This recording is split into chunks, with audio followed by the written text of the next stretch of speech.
Before I started this tour, I was very clear about the purpose of the tour to use the museum tour to see how Americans talk about their story.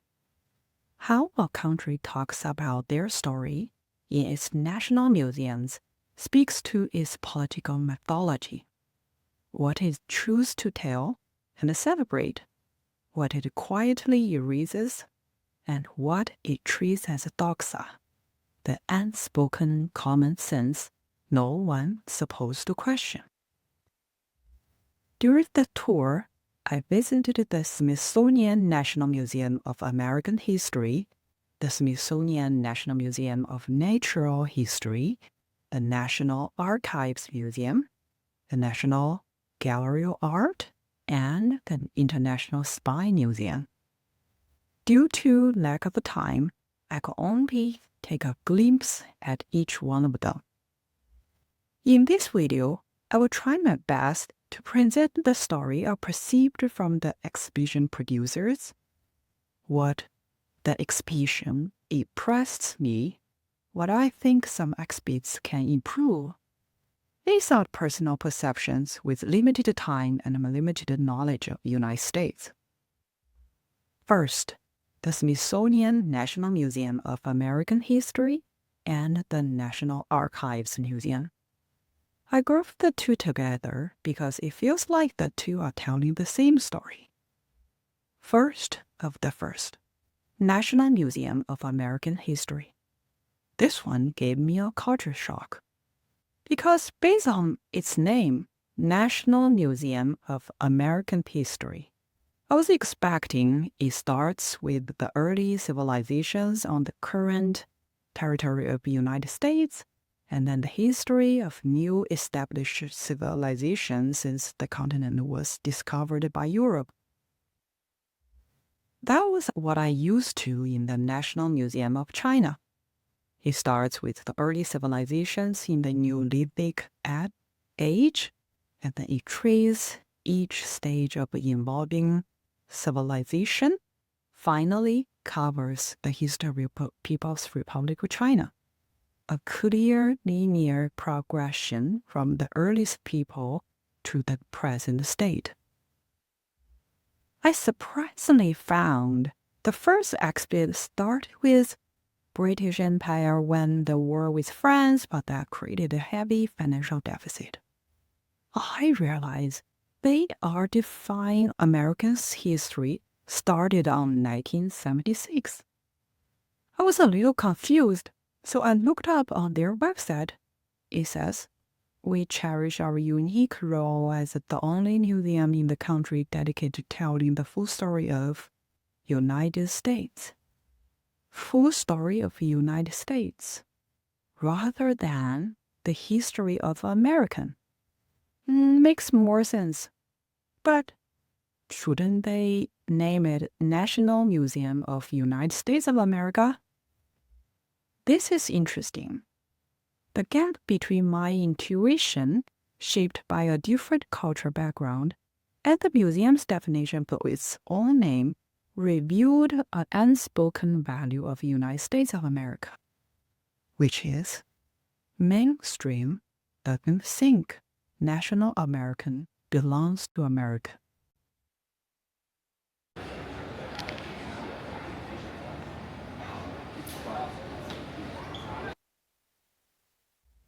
Anyway, the most two impressive exhibit for me are The Road to Democracy and A House 200 Years into America. The Road to Democracy is a walkthrough of funny histories of the United States of America. The exhibit quoted Franklin saying, "If we don't hang together, we shall hang separately," and showed other stories that founding fathers, most of whom earned a very decent living previously, exposed British Empire's vital attack since they support independence. This touched me because speaking of the founding of the United States, I believe among many people, would think of it is the first country achieved the ideology since French Enlightenment, rather than suffering and sacrifices story which full of Chinese modern history. But there were similar brutal history. I appreciate this expert educating me the brutal fact behind the foundation of the United States. Think of now, United States rarely promote suffering and sacrifices in their founding history comparing with other countries. By the way, this is the signature show of the National Museum of American History, but its name is The Road to Democracy rather than The Road to Freedom or The Road to Independence. So this country values democracy, or to be accurate, the republic they created, more than independence. Next, the most important historical object in this museum is the original Star and Spangled Flag. There's a dedicated exhibit showing the story behind making the first flag. I hope my next comments wouldn't sound mean, and it is out of a good intention. I think teaching materials in both Star and Spangled and Way to Democracy, and including with other exhibits in this museum, are taking over the attention from the historical objects. Are there not many historical objects left from the Revolutionary War era? I don't know whether that's true or not, but the presentation feels like rather than historical objects are the priority of the show, the producers already wrote the story on the board and then they check in their storage box what they have to prove their point.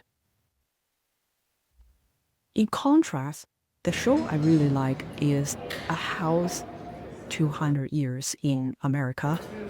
They moved a surviving house from Boston and presented its whole evolution over 200 plus years. What it looked like before the Declaration of Independence, and who were the initial owners, how it was remodeled over and over again since then, and it showed the architecture history in America. There are rooms showing the lifestyles of owners in different eras. It brought history in front of your eyes. I think that's the best exhibit in this museum. There are other presentations of U.S. cultures and technologies across the history. I like the idea of having historical lunch boxes in the dining room. Other exhibits include presidents in history and First Lady. I have to say, because of the current controversial president, I'm sick of the word First Lady and even lack of interest to see the president in history. That was the end of my journey in American History Museum. Move on to National Archive Museum. The most three important documents of United States, the Declaration of Independence, Bill of Rights, and the Constitution, are all in the National Archive Museum, along with other important documents covering the rights of the enslaved people and women's voting rights. One remarkable thing for me is the National Americans Petition, which is the evidence for the history showed in the movie Killer of Flower Moon. An interesting outsider observation, I think, exhibition producers are downplaying wars. They mention the Revolutionary War, they had to. They mention the treaty between United States and the national Americans, but didn't mention the wars between them. They did mention the conflicts surrounding slavery, but barely mentioned the words Civil War. Then they almost ignored World War I, mentioned Victory Garden during World War II, and glossed over all the wars after. From my mind, again, it's lack of a knowledge of America. The United States history is shaped by wars. They are not ignorable. So I don't have an interpretation of the logic here. If you have a good answer, please leave in the comments below. Next is National Museum of Natural History. This one is cohesive. You talk about the natural history of America as a whole continent, how the continent looked like millions of years ago before human existence, what creature lived on the land and how they evolved. If you are a nature lover, you can see everything you like. I'm a layman in this topic. What specifically caught my attention is the gemstone accident. Even though I like to show myself as a thinker, but seeing the clean, shining stone, given their size, was literally mouth-watering. It's even not related to whether I could own them or not. As a matter of fact, I'd rather not own them. If I were a ring like that, I would worry someone would want to cut off my finger to rob it. Just seeing them, seeing the great beauty created by nature and the best craftsmen in the history, makes me feel the world is worthwhile. National Gallery of Art. This was like a maze. I only had time to explore the first floor. There are countless great artworks waiting for you to discover. There's one exhibit I can remember. It's called Dear America. It showed artworks capturing America and people lived here along history. Some of them which left me an impression includes the famous pop art of Marilyn Monroe, war-sized painting of American teenagers from an artist's mom depicting her son and his friend coming back home, and a black man standing in front of the Crimean court. However, what a shame was that was the only exhibit I could remember. With a tremendous amount of artwork, the exhibition producers should be able to tell a better story.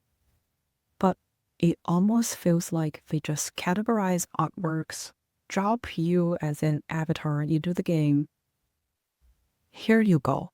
Explore the ocean of art. I have to say, this exhibition is meaningless.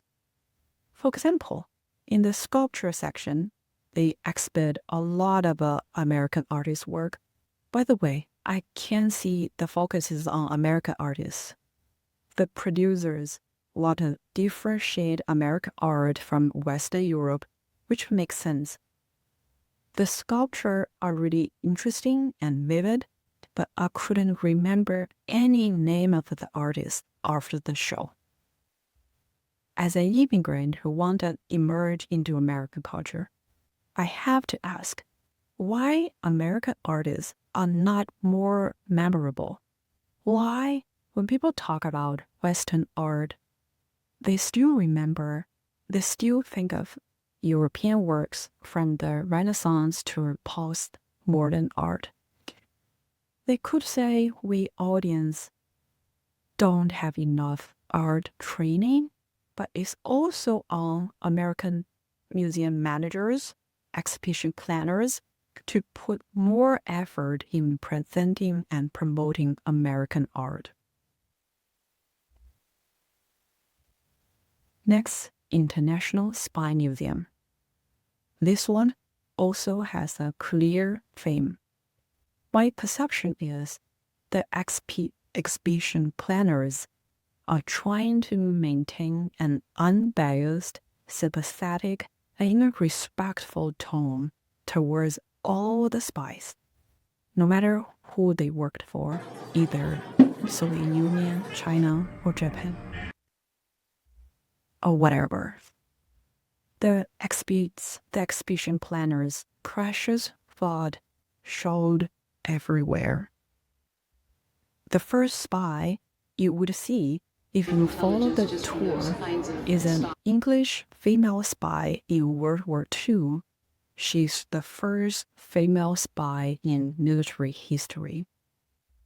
And then I remembered a guy who worked for Queen Elizabeth I during early colonial era and built the first spy network in modern definition.